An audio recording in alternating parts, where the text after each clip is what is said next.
US or Japan.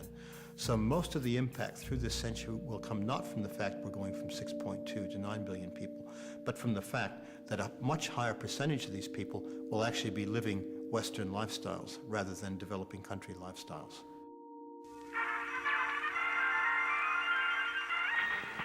On the other side of the world live these Chinese boys.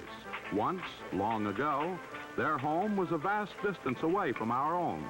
But that isn't true anymore.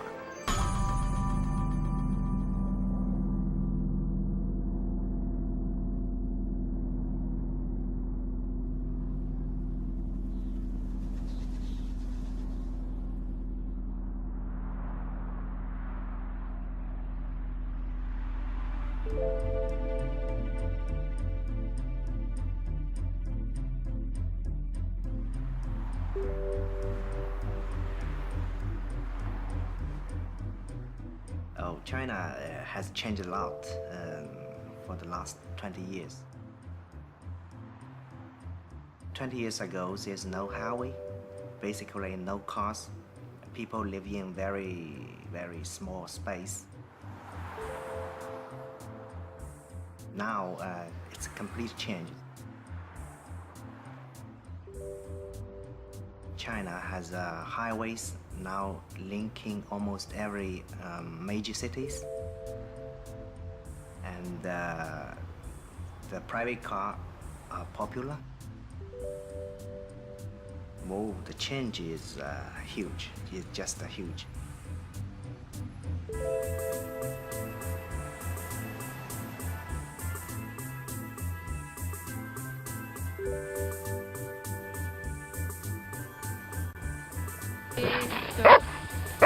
Det är en tjej, den svarta är en tjej. Ja. Försiktigt. Ja, nej, hon är yngst av alla. There are a lot of chances to do business here now. 10 years ago, I never imagined that what I can have today. To be rich is a very fantastic thing. It's just great. For example, I go Nu är det på kameran nu, vet du. to the restaurants, to other countries, traveling, and I don't have to worry about the cost. Fortsätt då, Lola! So, all the changes now, I think, is mostly up to their benefits. Of course, there are some bad changes, like environmental deterioration, but this we will take care of later, yeah.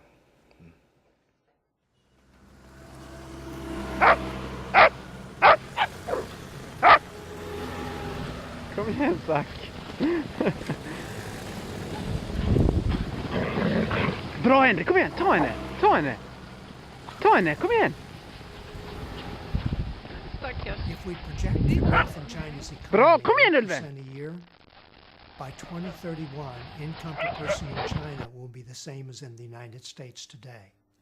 If we further assume that they have essentially the same consumption pattern, then in 2031, China's 1.45 billion people will consume the equivalent of 2/3 of the current world grain harvest. If China has 3 cars for every 4 people, as the United States now does, it will have 1.1 billion cars. The world currently has 800 million cars. It will have to pave over an area comparable to the area planted in rice in China today. Their consumption of paper will be double current world paper production. There go the world's forests.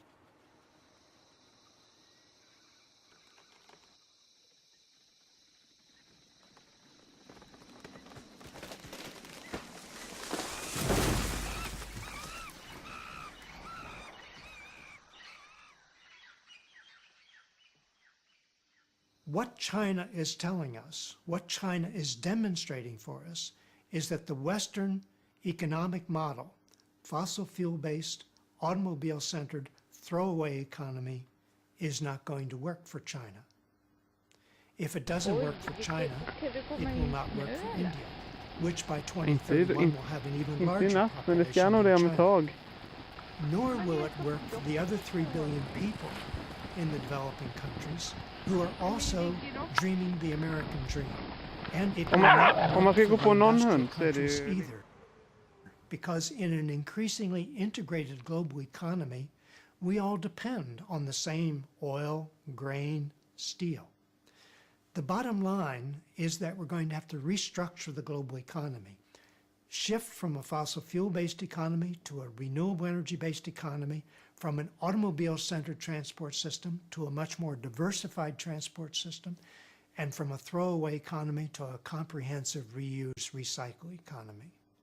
And we don't have a lot of time to do it. We don't have to 2031. By that time, the game will be over.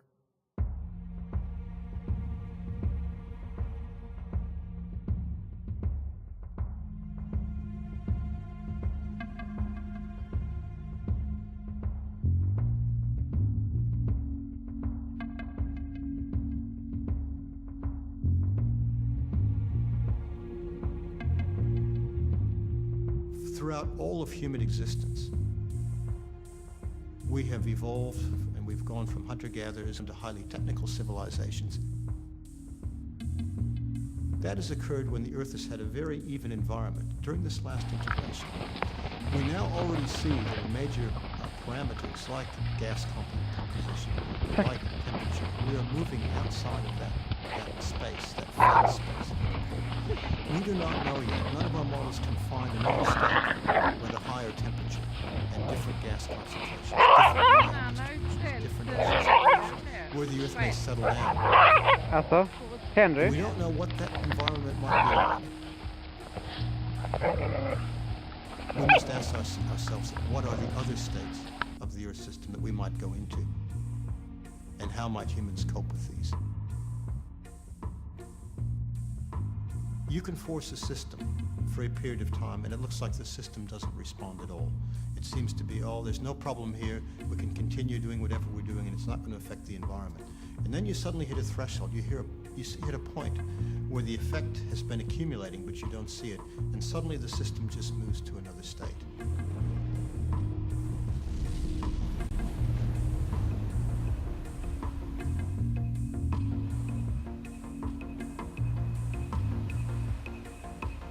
We're taking a risk that there is a state-of-the-Earth system out there that we may be pushing the Earth into that may be very, very difficult for modern human societies to cope with.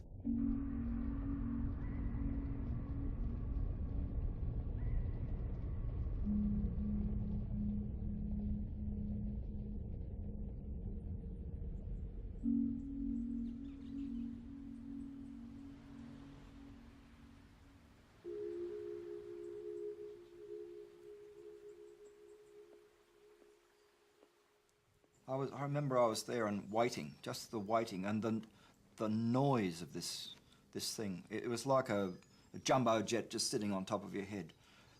It was something that you can hardly remember. It was such a loud noise, and this approaching firestorm coming towards you, and 3 times as high as the big hills, and you think, how can we survive that coming out? And then it came.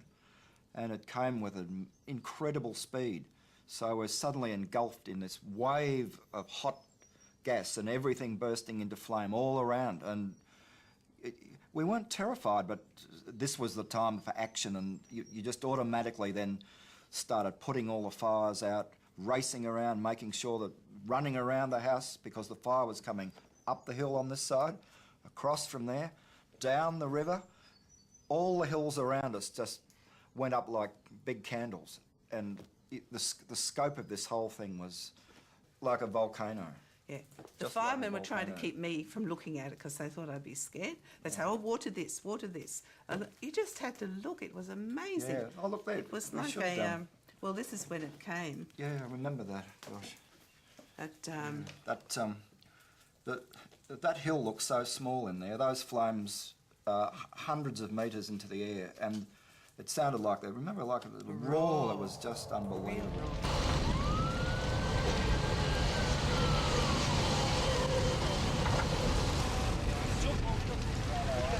Get out of here! Now, that way! Follow us down. Follow us out! Follow us! Yeah, this is down the floor. These guys, get rid of these. I'm looking for an ambulance. Red.